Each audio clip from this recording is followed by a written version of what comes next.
Oye, bueno, agradecerte tu tiempo. Sé que estás con hartas cosas ya, con ser mamá y harto trabajo, por así decirlo. Y bueno, presentarla a las personas que se están uniendo. Ella es Nati Ulloa, psicóloga especialista en personas altamente sensibles. Y hoy día, bueno, si estás conectándote desde el Instagram de la Nati, mi nombre es Isabel Valdés, kinesióloga, especialista en disautonomía. Así que hoy día la temática vamos a hablar conceptos generales de la alta sensibilidad y después nos vamos a ir metiendo un poquitito más dependiendo de lo que va saliendo en la conversa. Y que bueno, darte la bienvenida nuevamente, Nati, gracias por estar acá. Gracias. Oye, Nati, cuéntanos un poquitito, así como un pequeño intro, de cuándo empezaste tú a estudiar esto de la alta sensibilidad. Mira, específicamente no me acuerdo cuántos años son, la verdad. Yo creo que por lo menos deben ser unos 6 años y más, Uh-huh. quizás. Como el cálculo que tengo así como Al a ojo. simple vista. Sí. Y fue por yo descubrirme altamente sensible. O sea, dentro de mi búsqueda, yo creo que todas las pasamos como por ese peregrinaje, ¿cierto? De andar buscando, por qué me siento así, por qué yo percibo el mundo de esta forma, qué sé yo. Y bueno, en eso estaba en un curso, ¿cachai? Recomendaron unos libros y entre esos libros estaba el don de la sensibilidad. Y lo empecé a leer y descubrí este término, pues, el término Y todo de eso las sentido. claro, y fue como, esto soy yo, esto es lo que me pasa a mí. Entonces empecé a investigar más, me fui metiendo, pero de lleno, eh, siempre leyendo más libros, viendo las investigaciones, empecé a contactarme con Karina Fesser, que si lo ve le mando un saludo muy amorosa a ella. Y con ella también he tenido ahí como conversaciones por correo, que bueno, si no la conocen, ella es la autora de Personas Altamente Sensibles, un libro muy bueno para empezar, porque el Elaine Aron, si bien es la que descubrió el rasgo, ¿cierto? Es un El poquito power. más denso. Sí, Sí. es un poquito más denso el libro porque habla de los estudios y todo esto. Ella tiene un equipo que hace investigaciones. Y Karina hace como una escritura más práctica. Personas altamente sensibles es un libro que tú abrís y, no sé, te podés ir al índice, consultar algo y abrir en la página y te responde dudas, como es muy simple, es muy amigable. Uh-huh. Y así fue, o sea, hasta el día de hoy sigo leyendo, sigo investigando, porque también se van presentando otros desafíos, ¿cierto? Se va como uniendo con otro tipo de conceptos, que después vamos a hablar eso, que hay trastornos que se pueden por ahí solapar, entonces hay que ir como desmenuzando esto y siendo bien riguroso. Uh-huh. Sí, genial. Bueno, ahí saludo a las personas que se están conectando y por ahí algunas que ya se reconocen también altamente sensibles. Bueno, vamos entonces, bueno, para las personas que están conectándose también soy altamente sensible. También yo lo descubrí a la mala, por así decirlo, en un viaje que hice fuera de Chile, donde también tenía estas como altos y bajos de emociones y yo dije, chuta, esto no es normal, algo está pasando y ahí empecé a buscar, claro, hasta que llegué ahí a la alta sensibilidad y de ahí también buscando apoyar desde mi área a personas altamente sensibles, un poco más asociado a lo que es movimiento, apoyando el proceso a veces terapéutico asociado de salud mental. En mi caso lo veo más con medicina china y con a través de movimiento en algunos casos.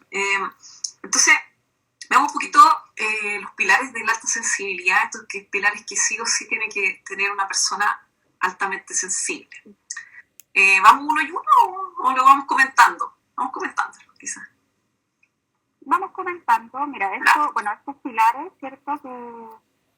Que es el nombre o las características principales finalmente de ser paz, que toda paz tiene que cumplir con esto. Ya, el primero se trata del procesamiento profundo de la información. Uh-huh. Aquí es donde las paz nos vemos identificadas, donde profundizamos más. en ciertos contenidos, por ejemplo. Nosotros somos muy buscadoras.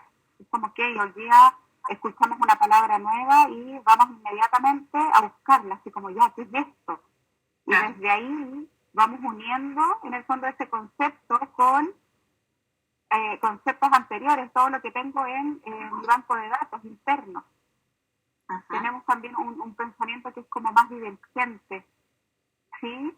Como que hacemos otro tipo de uniones. No nos quedamos con lo que es, sino que en esta unión, ¿cierto?, que tenemos con este banco de datos, que yo te digo interno, vamos haciendo nuestras propias teorías, ¿cierto? Vamos investigando más. Finalmente es como que vamos haciendo otro tipo de ramificaciones. Eso quiere decir el procesamiento profundo de la información. No sé cómo lo vives tú, porque yo soy como bien buscadora, ¿cachai? Sí. Sí, en mi caso es similar.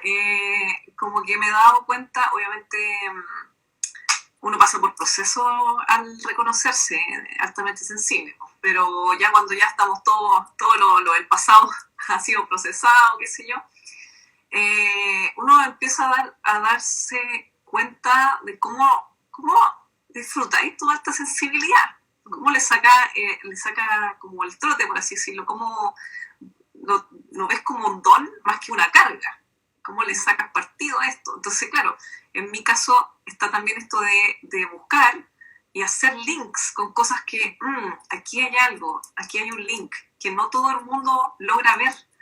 Entonces, claro, el análisis profundo, en ese sentido, yo lo he aprendido a cultivar y a potenciar. Entonces, como es una de las cosas que sí, es como, oye, bien, esta sensibilidad, vamos. Pero claro, así una de las cosas como lo he experimentado yo. Ese es uno de los primeros pilares. Pues con el otro yo. Otro pilar que puede ocurrir es, o que está, es el análisis, perdón, la pesquisa de sutilezas. Eso quiere decir, no, aquí voy a dar algunos ejemplos, que siempre doy el mismo ejemplo, pero me es más fácil ese. Que, por ejemplo, tú vas a tu trabajo y un colega tuyo llega todos los días silbando y un día no llega silbando, tú te vas a fijar y otra probablemente no va a tener idea de que la otra persona no llegó silbando, por ejemplo. O tú estás en un lugar, en una reunión, y llega una persona y esa persona la ves como incómoda, tú sabes que hay que bajar la luz o parece que necesita asiento, y como que esa sutileza la va a pesquisar. O por ejemplo, llega a un ambiente típico que podría a veces palabras o frases que podrían llegar es como, uy, está como medio denso aquí el ambiente, ese tipo de cosas que no sé cómo lo podrías describir tú, Nati, más como desde tu área, no sé. Se me viene a la mente esto de también cómo nosotros leemos el lenguaje corporal, cómo nos comunicamos con las personas, porque finalmente, claro, una persona me puede estar dando un mensaje desde lo verbal, pero yo estoy haciendo otra lectura, una segunda lectura desde su lenguaje corporal o desde la energía que nosotros también percibimos, y a veces se generan incongruencias y nos quedamos ahí como, ya, pero es como, me está diciendo una cosa, pero yo percibo otra. Pasa mucho esto. Mucho. Sí, tiene que Oye, ver ¿no te ha pasado? con detalles. Dígame. ¿No te ha pasado que lo que me ha pasado a mí últimamente es esta como, no sé si intuición llamarla, pero esta como que afuera se llama como listen to the gut, como escucha tu guata, tu estómago, Sí. como esa intuición? A mí me ha tomado trabajo realmente conectar con esa parte de mí y hacer caso, porque claro, hay algo que quizás está ahí que me está diciendo, no necesariamente como tú dices, como quizás una persona me está diciendo una cosa sumamente correcta, pero como que uno siente diferente, como que algo no calza. Sí. Sí. Ahí, mira, yo eso lo he podido aterrizar, ¿cierto? Porque cuando uno habla de intuición, las personas suelen irse como a este aspecto como más espiritual, tal vez más energético, y finalmente la intuición tiene que ver con lo instintivo, el cuerpo. Por eso, ¿cierto? Las sensaciones están en el cuerpo. Entonces, ahí lo ideal es aprender a escuchar al cuerpo. Ok, ¿quién me está diciendo mi cuerpo? Porque mi cuerpo es una caja de resonancia, ¿cierto? O sea, yo cuando estoy interactuando con un otro o con cualquier elemento del entorno, mi cuerpo va percibiendo de alguna forma. y mi Va cuerpo va sensando. respondiendo, exacto, va respondiendo a través de sensaciones. Por ejemplo, no sé, eso que me dices tú que, se me aprieta la guata, o mis latidos cardíacos empezaron a acelerarse, ¿cierto? O empezó a tensarse otra parte de mi cuerpo. Entonces ahí yo voy escuchando eso, es como, ok, si se me está apretando la guata, ¿esto me está haciendo sentir cómoda o incómoda? ¿Te fijas? Ujú. Entonces, y eso me va entregando información. O bien si estoy, no sé, en un lugar, estoy poniendo un ejemplo, la naturaleza, y me siento súper relajada, súper expandida, como que el pecho se me abriera, es como, uf, como que qué lindo el lugar, qué rico me hace sentir, entonces, me estoy sintiendo cómoda en este lugar. Entonces, es como una interpretación que yo estoy dando, pero desde la información que me está entregando el cuerpo, y por ahí va el tema de la intuición. Ujú. Y esto de también un poco pesquisa de sutilezas, que sería el otro pilar. Sí, sí, Perfecto. totalmente. Vamos al siguiente pilar entonces, la sobresaturación. Ya, esa, la tendencia a la sobreestimulación, bueno, está viene dada por este sistema nervioso que tenemos nosotros, que es más sensitivo. Recibimos mayor cantidad de información. Yo le digo input, ¿sabes? Eso es como, ok, yo como Paz recibo 15 inputs de información de una, y otra persona que no es Paz va a recibir solo 5. Por lo tanto, su sistema nervioso va a tener como el tiempo suficiente para procesar eso. En cambio, yo que estoy recibiendo 15, obviamente que mi sistema nervioso tiende a acelerarse, Ujú. porque necesita procesar más información, asimilarla, ¿te fijas? Entonces, puede llegar un punto en que esto se estanca.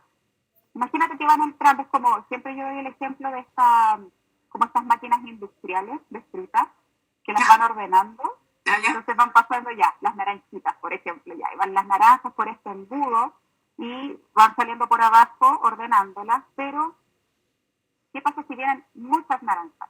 Se estancan Claro. y queda ahí.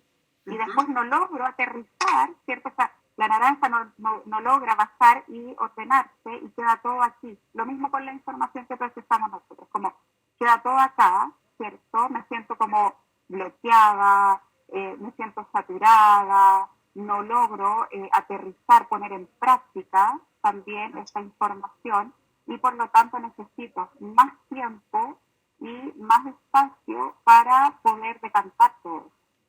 Mm, exacto, ¿Sí? sí, Hay, obviamente que podemos caer en estados de ansiedad.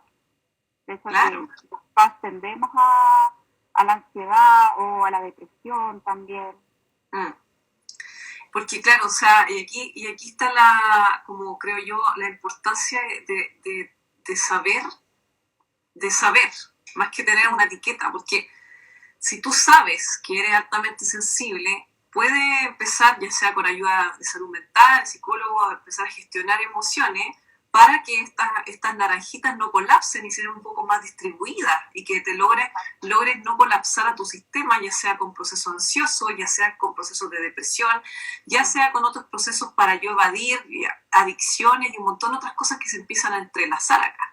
Entonces, esto, el saber que eres altamente sensible te va a entregar herramientas en una primera etapa para poder tú entenderte, tú entender tu pasado, y desde ahí, con ayuda quizás de un profesional, empezar a buscar estrategias para tú lidiar mejor con tu día a día. Así Claro, que, porque piensa que nosotros, a ver, el término de la alta sensibilidad, hoy día con todo esto de las redes sociales, el internet, está expandiéndose más. sí, Pero la mayoría de nosotras, ¿cierto? Si es que no todas, fuimos criadas de una manera determinada sin saber que éramos paz. exacto. Entonces, ¿qué pasa? Que nosotros tenemos como instalados dinámicas instaladas que funcionan de acuerdo a un sistema nervioso que es el común, es como el que tienen casi todos, no un sistema nervioso altamente sensible. Entonces, claro, cuando llega el momento en que yo me descubro como paz, ok, ese es un primer paso. Sé que soy paz. Ahora el paso es cómo modifico estas dinámicas, porque ahí, o sea, tampoco es algo que, ok, descubrí que soy altamente sensible y todo cambió para mí. No, es todo un un proceso. trabajo ahí que hay que hacer. Sí, sí. Tienes que ir trabajando, ok, cómo son mis límites, cómo son mis relaciones, cómo voy incorporando esta información nueva y la voy transformando para ir sacando como estas bases anteriores que habían, ahí estaban como instaladas, ok, cómo las voy modificando Mm, para sí, poder cuidar mi sistema nervioso. exacto. Eh, bueno, que me viene el brain fog de repente. Ahora vamos con el empatía. Una Sí, persona la bien empatía y empática. la alta reactividad emocional. Uh-huh. Ahí son, a ver, ahí si te fijáis son dos elementos en un solo pilar, ¿cierto? Uno tiene que ver con esta alta emocionalidad, ¿cierto? ¿Por qué? Porque nosotros somos más intensas. Sentimos, como tenemos un sistema nervioso más sensible, sentimos más intenso. Entonces, si siento tristeza, yo siento mucha tristeza. Uh-huh. En la alegría me puedo ir a la euforia, Uh-huh. ¿sí? Entonces ahí también es importante ir cuidándonos de esa montaña rusa que a veces se nos puede presentar, Sí. ¿sí? Y bueno, por otro lado, que está dentro del mismo pilar, que tiene que ver con esto de la alta capacidad empática, que también ahí, a ver, ahí hay dos tipos de empatía. Está la empatía cognitiva de cómo yo me pongo en el lugar del otro, ¿cierto? Mira que puede estar necesitando el otro y que ahí se une con esto de las sutilezas que te explicaste, Uh-huh. esto de que, ok, noto a esa persona que a lo mejor está un poco incómoda, noto esa sutileza, entonces soy capaz de ponerme en su lugar, ¿cierto? Y ver lo que puede necesitar. Y por otro lado está el tema de la empatía emocional, cómo yo puedo percibir, ¿cierto?, lo que está sintiendo el otro. Y aquí también hay un trabajo de límites, porque si no tengo mis límites bien trabajados, yo me puedo obsesionar con lo que está sintiendo el otro.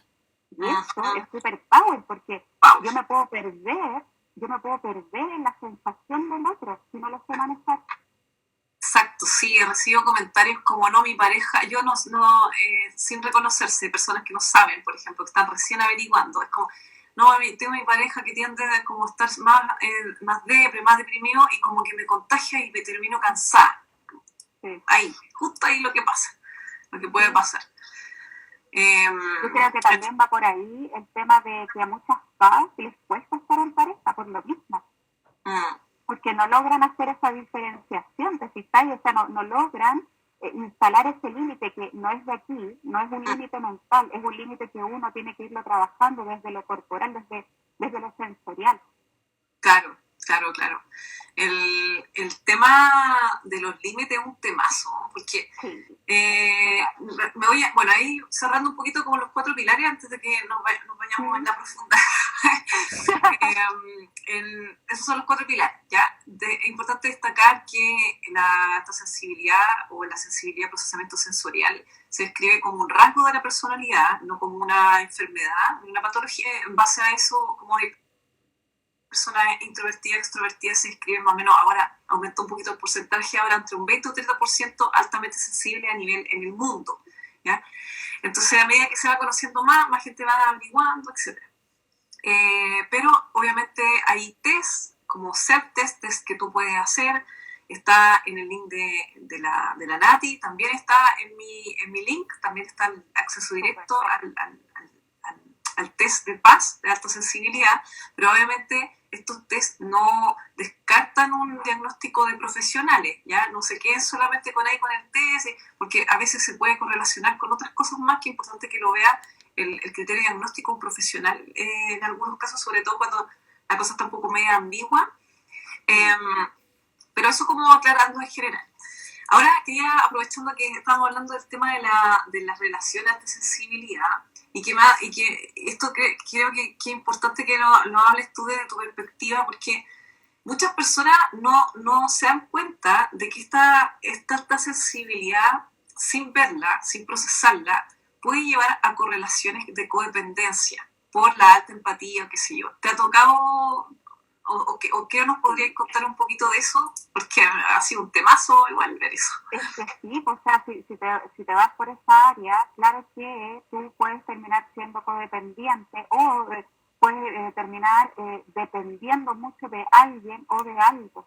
¿Por qué? Porque no se ha trabajado ese límite. Entonces terminas fusionándote con un otro. ¿Sí? Exacto. Eso yo lo veo mucho en terapia. Yo en algún momento también lo viví, en todo en este peregrinaje, ¿cierto? Que te comento, de cómo cuando uno no sabe que está, ¿cierto? Uno vive desde ahí. Entonces, claro, cuando lo descubres como, ok, me está pasando esto, voy a este pilar, lo recojo esa información y desde ahí empiezo a trabajar desde donde nace, ¿cierto? Esa codependencia. Exacto. ¿Te fijáis? Porque, claro, es como, ok, nace desde esta alta capacidad empática, desde mi dificultad de poner límites, de ahí ya nos podemos ir a el estilo de apego que puedo tener, experiencias traumáticas, entonces finalmente vas uniendo como toda la información que puedes tener en tu historia de vida para poder trabajarlo de la forma adecuada para ti. Exacto. Y ahí como que diste con el clavo con varios temas, porque, claro, alguien dice, ya, ¿cómo me puede afectar si soy o no soy? Pero es que te das cuenta que esto puede afectar otras áreas de tu vida y hay patrones que si no los ves, los sigues repitiendo una y otra vez. Sí.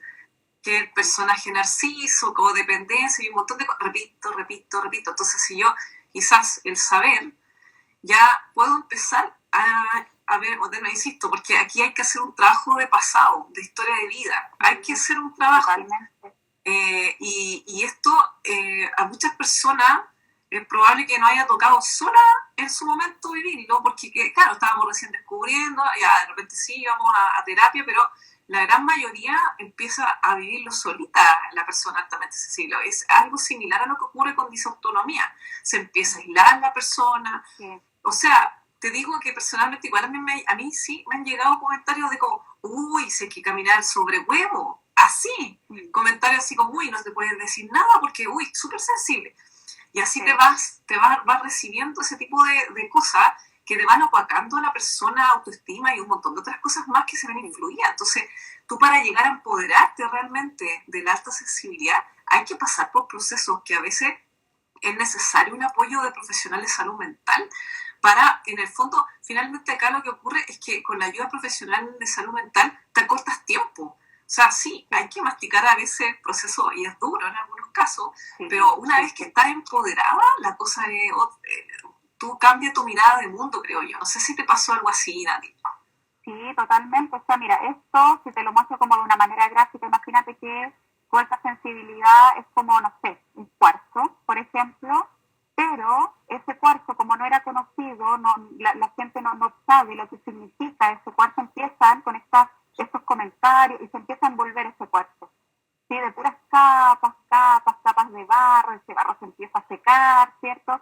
Entonces, claro, después descubres que eres altamente sensible, pero al momento que lo descubres te das cuenta que hay muchas capas encima de eso. Entonces, cuando tú dices, hay que trabajar, ¿cierto?, el pasado, hay que trabajar la infancia, porque la infancia está atrapada en ese cuarzo que está ahí adentro y que no pudo salir a la luz, ¿cierto? ¿Por qué? Porque la gente en nuestro entorno no lo entendió, porque no tenía el conocimiento. Que en el fondo eso es por ignorancia, no es por maldad, no es porque, no sé, si nosotros tuvimos una familia crítica, padres críticos, no es que ellos hayan sido malos, sino que ellos no conocían esto. Y por otro lado, que la sociedad también valida otro tipo de personalidades. Y las PAS, por ejemplo, tendemos a ser introvertidas. Y la sociedad, ¿cierto?, valida mucho más la extroversión. Entonces ahí vamos sumándole capitas a este cuarto. Claro. ¿Te fijáis? Entonces, claro, después, ¿qué pasa? Que mi identidad, que es una cuestión súper potente, o sea, mi personalidad, ¿cierto?, está basada en este cuarto, pero con esas capas encima. Y cuando yo voy trabajando sobre eso, voy sacando esas capitas, voy viendo cosas, es como ir sacándote la venda de los ojos y decir, wow, qué potente, me duele ver esto, ¿cierto? Porque te vas enfrentando a procesos súper dolorosos que necesitan un acompañamiento terapéutico en este caso. ¿Sí? Y después te encuentras con que, cuando llegas como a empoderarte, como dices tú, cuando yo tengo un hashtag que dice una paz empoderada, ya. es cuando te encuentras finalmente, ¿cierto?, con este cuarzo y logras conectarte realmente con lo que es, te das cuenta que es algo, o sea, el rasgo en sí es neutro. Es como decir, es un rasgo, es un conjunto de rasgos de personalidad. Pues. O sea, yo soy alta, yo soy introvertida, no sé, tengo el pelo castaño, y simplemente eso, solamente que a través del tiempo, vuelvo a repetir, por desconocimiento, lo fuimos contaminando sin querer. Sí, bueno, por ahí también hubo hay unas preguntas. No todas las personas de área de salud mental, psicólogas, saben de paz. Aquí hay personas que han empezado a estudiar, de capacitarse y por su propia experiencia, como la Nati, pero no todos los psicólogos. Y también hay que destacar que también hay áreas de psicología que a veces no validan la alta sensibilidad, que esto es relativamente nuevo, se empezó a estudiar desde los 90 con la PhD y la psiquiatra Elena Aron, pero hay una rama del área mental que no todos validan, es como, no, bipolaridad. ¿Cuánta gente quizás empieza a poner otras etiquetas basado a su conocimiento? Y si me cierro a otro tipo de conocimiento nuevo, voy a seguir metiendo a las personas en lo mismo que sé, nomás siempre. Entonces, no todo por eso es importante, si que llega a hacer el test y estás con duda, anda un profesional de salud mental que sepa de esto, porque el abordaje es distinto a alguien que no sabe. Sí, totalmente. Y es muy fácil confundir la alta sensibilidad con algún tipo de trastorno, ¿cierto? O sea, a mí me ha tocado mucho ver personas que vienen con trastornos de ansiedad y claro, puede ser un trastorno de ansiedad, pero la base es una alta sensibilidad que está más gestionada. Exacto. Entonces ahí cuando tomamos ese ingrediente, ¿cierto? La alta sensibilidad, ¿cierto? Como este rasgo de personalidad, ok, voy entendiendo que yo necesito otro tipo de cosas, tengo otro tipo de necesidades que me permiten gestionar mejor mi sobreestimulación o mi ansiedad. Oye, por ahí alguien preguntó algo que personalmente también me ha costado mucho. ¿Cómo que mirar a lo que me ocurre con las personas con DIS? Pero cuando soy Isabel Valdés, kinesióloga, educando a otros, la gente como que dice, ya, es profesional de la salud, entonces ya, como que le toma más peso extrañamente, pero me pasa que con mi entorno, ¿cómo le explico a otra persona que al ser altamente sensible, por ejemplo, o qué es alta sensibilidad? Porque llegan comentarios como, pero entonces yo también soy sensible, porque si hay un ruido ahí molesto, también me va a molestar. No, hay un tema ahí de que no se logra conectar la otra persona, y por ahí lo preguntaron, ¿cómo explico a un otro realmente la alta sensibilidad? Mira, ahí yo me he dado cuenta que intervienen varios factores, porque primero, ¿cuál es tu necesidad de comentarle al otro que eres altamente sensible? ¿Tú le comentas al otro que eres extrovertida o introvertida? Tú le comentas al otro, ¿cierto? Que no es que yo tengo el pelo café, claro, es más evidente algo como una característica más física, pero uno no anda comentando esas cosas, entonces, claro, ¿qué pasa aquí? Que existe una necesidad todavía de la validación externa. Entonces, igual hay que tener ojo con esto. Ahora bien, sí es importante quizás comentarlo, pero en relaciones más cercanas, en relaciones donde realmente tú sepas que te van a recibir, van a recepcionar esa información, ¿cierto?, como algo constructivo para la relación y no para seguir criticándote. Por ejemplo, yo con mi pareja hablamos de esto, es algo que hablamos constantemente, porque él lo entiende, porque es algo que es constructivo para nuestra relación. Como por ejemplo, él sabe que de vez en cuando yo necesito mis tiempos como de aislarme un poquito para poder decantar la información que he recibido. O con nuestra hija también es como cuando él me ve, él igual nota las señales de cuando ya me estoy estresando, es como, ok, te ayudo, y me hace el relevo, ¿cierto? Entonces yo también puedo descansar. En ese caso es constructivo, si te fijas. Pero ¿qué pasa? Que muchas personas les surge esta necesidad de contarlo por sentir esa validación y finalmente se encuentran con todo lo contrario y resulta ser más traumático, Exacto. más destructivo, porque al final es como, eso te lo estás inventando, eso está en tu mente, eso no existe, a ver, muéstrame de dónde, muéstrame estudios que existen, por todo demás, pero te fijas, es como ir viendo también desde dónde surge esa necesidad. Claro, sí, perfecto. Claro, es similar igual a lo que hago con mis pacientes con disautonomía en el fondo. Es como, ¿qué tanta? Porque ya el tema de cómo yo administro mi energía es un tema. Generalmente hay fatiga, cansancio. Entonces, ¿hasta qué punto voy a explicarle a una persona, por ejemplo, en el metro que necesita un asiento en el caso de disautonomía, por ejemplo? Claro. No le voy a estar explicando a toda la persona, sabe que tengo un trastorno en el sistema nervioso autónomo, el asiento, chao. Por ejemplo, si obviamente si hay familiares cercanos, tu pareja, claramente ahí sí, porque esto va a repercutir en las relaciones cercanas, en cómo yo no le voy a estar diciendo o juzgando, así como, quizás no es porque es floja o perezosa, sino porque quizás está con otros procesos, el nivel de cansancio y fatiga o de gestión de la energía es diferente.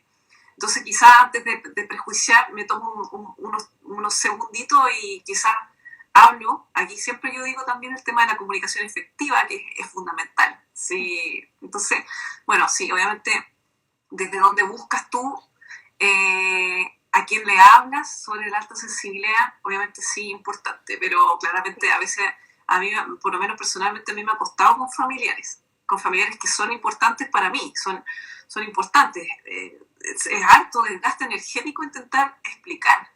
Sí, total. A mí igual me pasa lo mismo.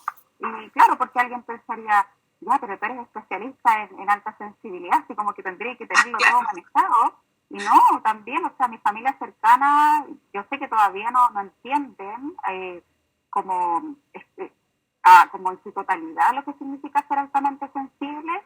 Y el tema aquí es cómo yo me autovalido, cómo yo manejo, ¿cierto?, mis espacios con ellos, mis tiempos con ellos, que eso tiene que ver con los límites también, cómo voy viendo ahí mi forma de relacionarme con ellos, y sobre todo ahora, perdón, con mi hija, que también veo que es más sensible, que se sobreestimula fácil, entonces aquí a mí ya me ha tocado poner más límites. Antes era como, soy yo, da lo mismo, pero ahora es mi hija, entonces, no, ella recibe visitas a tal hora porque a esa hora ella empieza a bajar. Ajá. Después de las 7 de la tarde, Kai empieza a bajar, necesita bajar la estimulación para poder dormir. Entonces, si voy donde mi familia es súper ruidosa, ¿cierto? Tienen el tono de voz alto. Mi bebé no, pues se sobreestimula y termina sobrecansada, sobreestimulada, y por lo tanto, después, hacerla dormir es estresante para ella y para mí. Claro. Entonces, es como ir manejando eso finalmente. Sí, y bueno, ahí también viste el ejemplo máximo de el saber, que voy a volver a insistir, porque muchas personas quedan como, ya, pero me salió el test positivo, y entonces claramente te da herramientas. Por ejemplo, la Nati tuvo que aprender sola, ahora está con paciente, qué sé yo, pero ahora puede traspasar esa información valiosa a su hija, y para cuidarse ella también. Entonces, esto arrastra también generaciones, porque por lo menos la alta sensibilidad tiene un componente genético. Entonces, claramente acá estamos ayudando a las personas que quizás aprendimos ahí, con ayuda, otras aprendieron a la mala, pero se puede ayudar a tus generaciones, a las que vienen, ¿cierto? Obviamente siempre hay que empezar por uno, siempre por uno primero. Sí, totalmente, y ahí... es obvio, porque si no lo haces primero tú, te va a costar más hacerlo con un otro. Claro, sí. Bueno, hablemos un poquito del otro, bueno, por ahí alguien me preguntaba si hay una relación de disautonomía con alta sensibilidad. Actualmente no hay estudios que linkeen esos dos, pero en mi práctica profesional como kine, fisioterapeuta, y creo que realmente también le toca, hay personas que sí efectivamente tienen disautonomía, y aquí voy a ampliar un poquito en el contexto de la palabra, y además hay neurodivergencias. ¿ya? Yo sé que la alta sensibilidad actualmente no está categorizado si esto es neurodivergencia, pero dentro del contexto de neurodivergencia, que habla de un pensamiento diferente a uno neurotípico, calzaría lo que es alta sensibilidad, porque estamos hablando de un 20 o un 30% de la población. Esa es mi forma de pensar. No sé si compartes esa forma de pensar tú, Nati. ¿Sí? Ya. Entonces, en algunos tipos de disautonomía, y yo ya también estoy creando una teoría de quienes podrían ser paz, porque yo estoy afinando el ojo también. Aquí podría haber TEA, aquí podría haber así paz, aquí veo déficit atencional y otras neurodivergencias. Entonces, efectivamente sí, en la práctica me ha tocado ver un porcentaje, no tengo el porcentaje específico, pero un porcentaje de las personas con DIS resulta ser altamente sensible. ¿Tú tienes, por ejemplo, pacientes o clientes con disautonomía?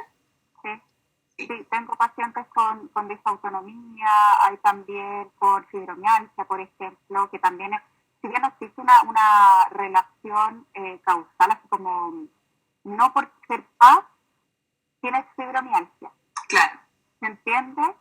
Pero puedes tender a, por el tema de que no manejas la sobreestimulación, ¿cierto? Y de ahí se viene, bueno, ahí es como todo un largo camino que viene el cansancio crónico y se empiezan a desarrollar otro tipo de enfermedades.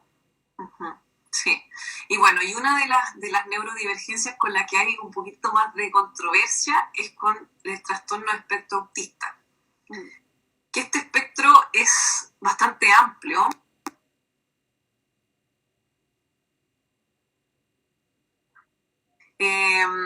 Este espectro es amplio. A medida que se ha ido estudiando, se ha ido sacando un poco el estigma de lo que la mayoría de las personas consideraban, entre comillas, como persona autista, que las personas generalmente asocian a esto con una persona de género masculino, automodulándose en una muralla. Pero a medida que esto se ha ido estudiando, sobre todo en los últimos años, décadas, se ha visto que no es solo en hombres, que también en mujeres y también mujeres adultas actualmente están siendo diagnosticadas, porque la forma de que esta persona neurodivergente empezó a adaptarse en un medio neurotípico o del pensamiento común, haciendo lo que se llama el fenómeno de masking, así como que tú te pones acción, vamos a entrar, interpretando, llevando tu sistema más allá, la mujer al menos ha empezado a diagnosticarse desde otra perspectiva, sobre todo en la parte social.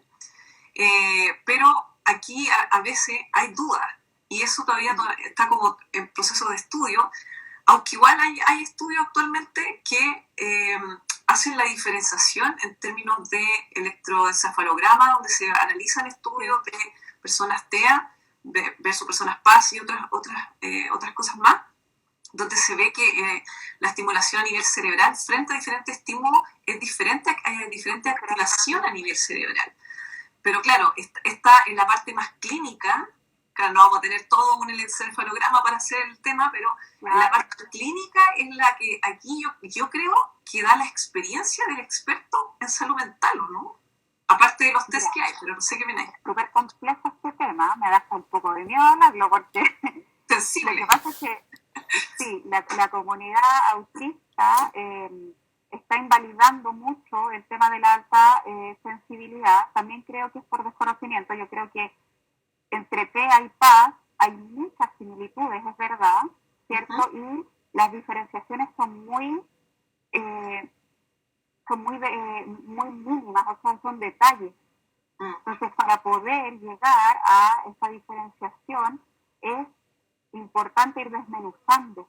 Es importante saber, ahora bien, en algún momento por ahí me llegó un mensaje de que, claro, las personas especialistas en alta sensibilidad deberíamos casi que ser expertas en TEA también, para poder hacer la diferenciación. Pero si fuese así, también me tendría que especializar en trastornos de la personalidad, porque el trastorno limítrofe también a veces se solapa con la alta sensibilidad, o el trastorno por déficit atencional, ¿cierto? O la bipolaridad. Entonces, claro, tampoco puedo como abarcarlo todo. Claro. Aquí, ¿qué ocurre con el TEA? Que ambos, el TEA y la alta sensibilidad, los TEA y las PAS somos muy sensibles al entorno. Tenemos esa sensibilidad, entonces ahí es como el principal elemento donde, ¿cierto?, se confunde esto.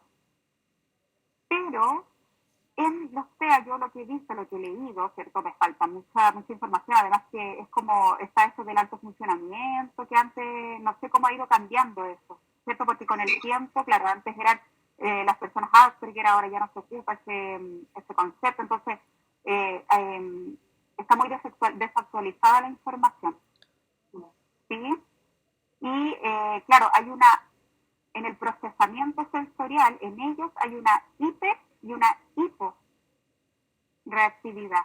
En nosotros, ¿cierto?, hay mayor sensibilidad, no tenemos esa baja, porque no es un desorden, es una sensibilidad del procesamiento sensorial. Como lo dice el nombre científico, aquí hay dificultades, ¿cierto? ¿Entiendes? Sí, es complejo. Me estoy metiendo aquí en la pata de los caballos con esto, pero es complejo. Hasta el momento y estoy en constante ahí como investigación. Sí, es que bueno, el tema de todo esto de la neurodivergencia, neurodiversidad, nace de Australia, por una socióloga que se llama Joy Singer, en los 90 también, relativamente nuevo. Yo cuando viví en Australia, a mí me parecía tan extraño, y después ahora hice todos los links, pero me parecía porque hay colegios específicos para personas autistas, colegios, hay mucho, es como, ¿qué pasa aquí en la población? ¿Qué es más? Entonces, nunca me cuestioné más que eso, pero claro, ahora me hace todo un poco más, como que todo empieza a calzar. Entonces, pero claro, dentro del espectro, las personas, obviamente acá, en todo lo que significa diversidad en general, sobre todo en grupos que se han visto opacados por años, viene un tema, en algunos casos, con mucha rabia, porque yo quiero defender a mi postura que me ha sido opacada por años, me han hecho sentir, y se entiende, totalmente entendible. Pero acá la idea, por lo menos mía, es intentar mostrar otras opciones, otras realidades, no con un afán de como solapar, como disminuir en el fondo los derechos de cualquier tipo de neurodivergencia. Pero acá todo el mundo tiene también derechos, como las personas altamente sensibles también han sido quizás, le han dicho un montón de cosas también. Pero claramente acá el tema de la comunidad TEA viene a veces viene con rabia. Y viene a la defensiva. Yo creo que ahí tiene que ver también con que todavía estamos como en ese trabajo de sacar ese estigma de que ellos tienen un trastorno. Entonces como que todavía no se logra instalar de que, ok, son personas que es una condición, son así, ¿cierto? Igual que, o sea, también se explica, las PAS, la alta sensibilidad, no es un trastorno, no es producto de un trauma, como dicen muchas personas, no. ¿Te fijas? Entonces, ¿qué ocurre? Que he escuchado que la comunidad autista cree que muchas personas prefieren ser altamente sensibles. Porque socialmente es más recibido que un TEA. Claro, porque socialmente es mejor recibido, porque es un don, que no es así, ¿cierto? Y también hay un tema bien importante porque muchas personas dicen, ay, es que eso es un don, tener la alta sensibilidad. No, no es un don, es un rasgo de personalidad, es neutro. ¿Y qué pasa ahí? Claro. Yo de ahí digo que es que todo el mundo tiene don. Todas las neurodivergencias pueden tener cosas que les cuesta, pero también tenés como dones, como todas las personas. Yo creo. Sí, eso. Entonces, yo creo que ahí es súper importante como aclarar esos conceptos, ¿cierto? Y finalmente, para ver que sí existe eso de que en el peregrinaje hay muchas PAS, en realidad no son PAS y realmente son TEA, o al revés. Entonces yo creo que aquí falta algo como que unifique esto, como ver, ok, cuáles son estas sutiles diferencias que hay para diferenciarnos, pero entendiendo que simplemente son rasgos diferentes, que son tipos de personalidades diferentes, que ninguno de los dos es un trastorno, ¿cierto? Que ninguno es mejor que el otro, ni nada por el estilo. O sea, es una cosa como de poder complementarnos, de poder unir fuerzas, unir conocimientos, ¿cierto? Para, en el fondo, poder definirnos mejor, porque eso también tiene que ver con un tema de identidad propia. Cómo yo me identifico y cómo desde esa identidad yo me relaciono con el mundo. Sí, ahí está un tema importante, porque además de lo que puede ser más validado por la sociedad o qué sé yo, aquí también esto es fundamental, es como yo me identifico. Finalmente, a más que tener etiquetas, que siempre le digo a mis pacientes, es una etiqueta, no te define como ser humano, pero sí me ayuda a entender mi historia de vida, mi forma de ser y cómo yo puedo operar de aquí en adelante para yo como ser humano estar bien. O sea, pero claro, todavía queda esa brecha que está entre ambos y que está como un poco en el limbo y que claro, toca ahí hacer el trabajo con terapeutas que sepan de esto para poder... ahí yo diría, siempre le digo al paciente, a un terapeuta que sabe, porque ahí el terapeuta, el psicólogo ya va a poder definir, por así decirlo, si es que necesitas definir también. A mí lo que me ocurre es que cuando está esta controversia, ya sea de TEA o de otra cosa, por ejemplo, que es como, que también se habla mucho esto, ya, pero ¿es una condición o una enfermedad? O TEA, ¿es una condición o una enfermedad? Es condición, porque nace con eso. Pero aquí lo que me ocurre a mí es como, ya, entiendo el trasfondo, pero cuando empezamos a cuestionar esto, estamos también cuestionando el cómo se maneja la salud, el sistema de salud mundial, porque finalmente estamos hablando de la codificación de enfermedades de la Organización Mundial de la Salud, que etiqueta a una enfermedad con un código. Entonces, para llegar a cambiar un sistema de salud mundial, solamente con el cambio de paradigma para esta enfermedad tiene que salir de acá, es condición, tiene que salir de acá, estamos hablando de quebrantar todo un sistema que ha estado por años. Entonces, eso es lo que a mí me pasa, que es como, ya, entiendo, quieres que sea, no es la enfermedad, pero ¿qué pasa si lo sacan del código? ¿Qué pasa? ¿Cómo va a ser tratada? Quizá no va a recibir menos, no sé, ponle que alguien ocupa, no sé, un sistema de seguro, porque el seguro de salud apoya a, no sé, alguna enfermedad X, y ahora no lo vaya a tener en la codificación. Entonces esto impacta a todo el sistema de salud como está construido.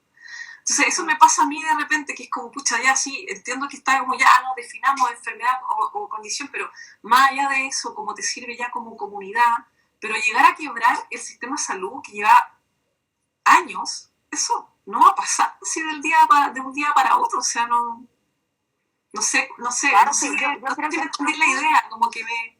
Sí, completamente. Yo creo que estamos como en ese proceso del cambio de paradigma. Y por eso también se generan como estos enfrentamientos de defender uno o el otro. O sea, claro, tú lo ves, imagínate que tú ves eso de el TEA, ¿cierto? Desde este ejemplo del seguro de salud que está codificado en el DSM-4, qué sé yo. Ya, es lo mismo que yo te dijera, ok, la alta sensibilidad, no, es que eso no lo enseñan en la universidad, dice. No es parte de las teorías de la personalidad. Entonces no existe. Por eso muchos psicólogos se basan en eso para decirte, no, esta cuestión no existe, te lo inventaron, son conceptos que se inventa la gente, qué sé yo. Ya. Pero ¿qué pasa? Que esto, como bien dijiste tú, está desde los años 90. Hay teorías de la personalidad que llevaron 50 años de investigación para recién instalarse, ¿cierto? Y que fueran validadas por como la teoría, qué sé yo, o los contenidos que te dan en la universidad. Entonces, por eso yo creo, o sea, si lo vemos desde ese aspecto, tanto alta sensibilidad como el trastorno espectro autista están en esto, como en este proceso. Yo creo, algo está pasando ahí.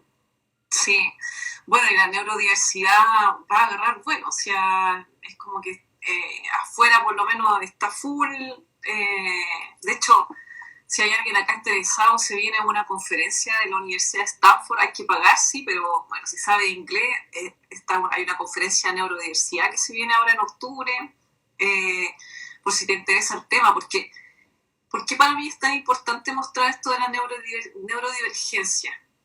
Por lo que hablamos anteriormente, es muy probable que un porcentaje de estos diagnósticos de salud mental, donde hayan como alto y bajo, como bipolaridad, personalidad limítrofe, todo eso puede ser cuestionable si la persona tiene una neurodivergencia de base, porque el abordaje es estabilizar, por así decirlo, que la persona se conozca sus gatillantes como neurodivergente, y ya no va a tener el diagnóstico médico que teníamos antes, ni siquiera la parte farmacológica para poder estar, porque estamos en base a un sistema que interpreta, que integra la información diferente a otro.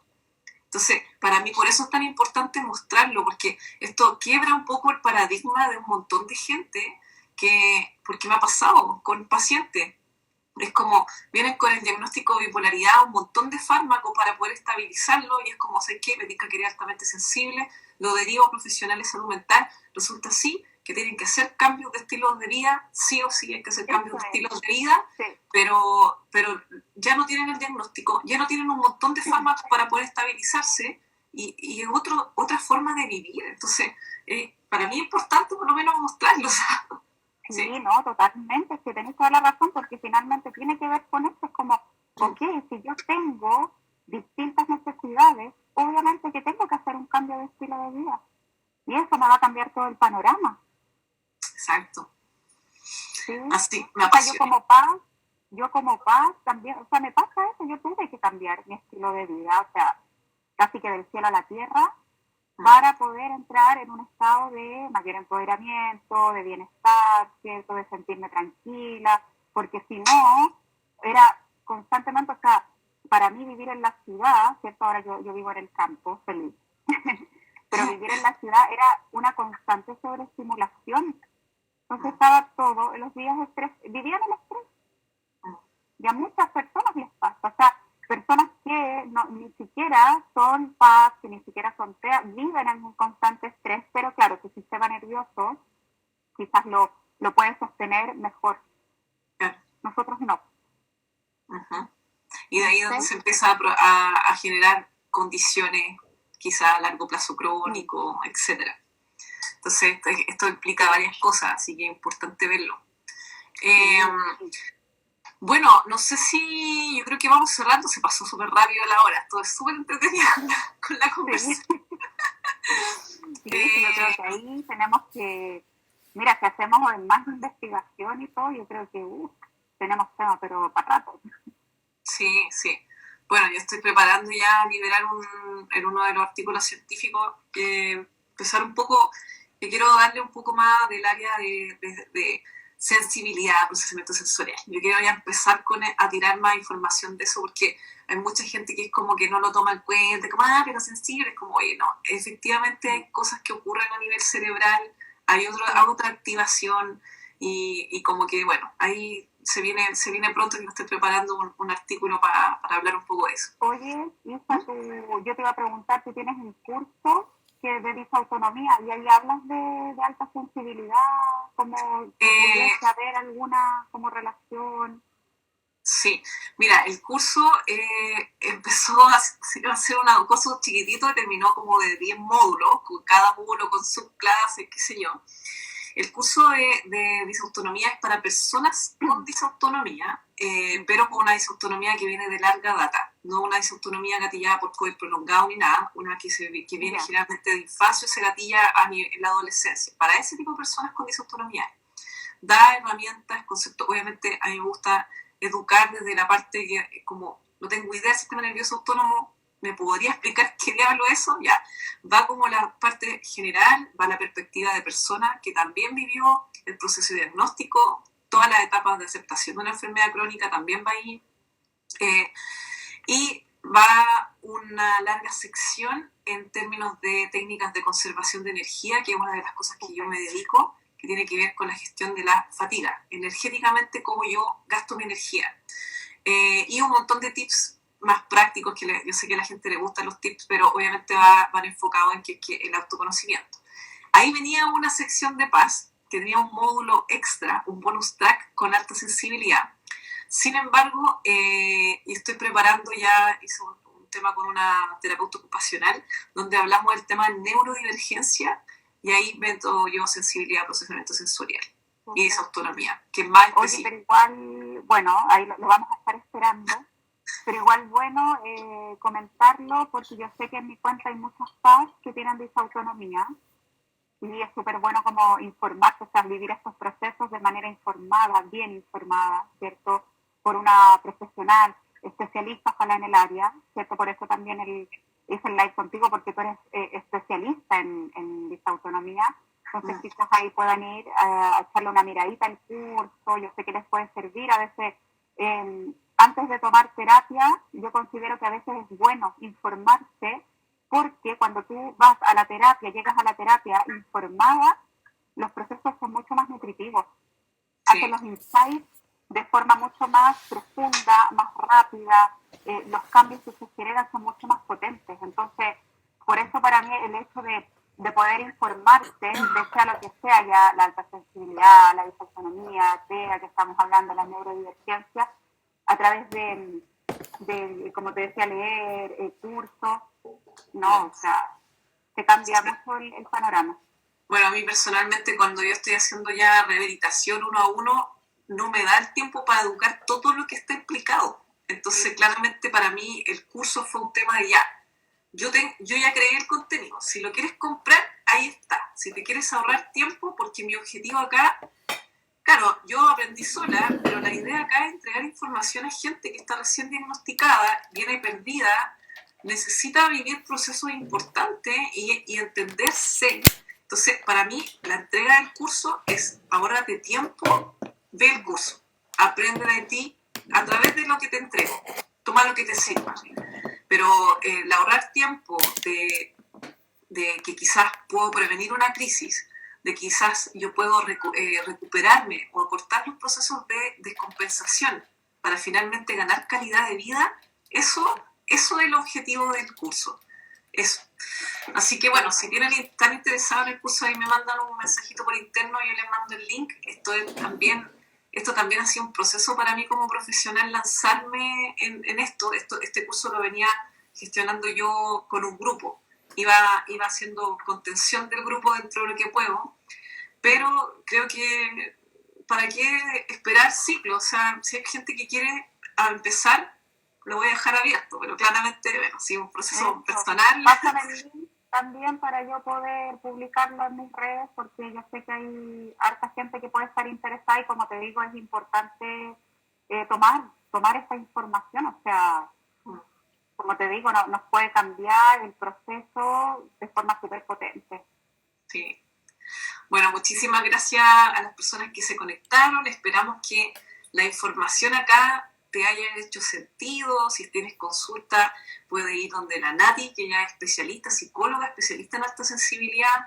Si tienes disautonomía o quizás estás con un proceso de fatiga y gestión de cómo me empiezo a mover, no sé, estoy en cama, estoy en un círculo vicioso, no sé qué hacer, ahí para eso, esos son mis servicios también si es que requiere.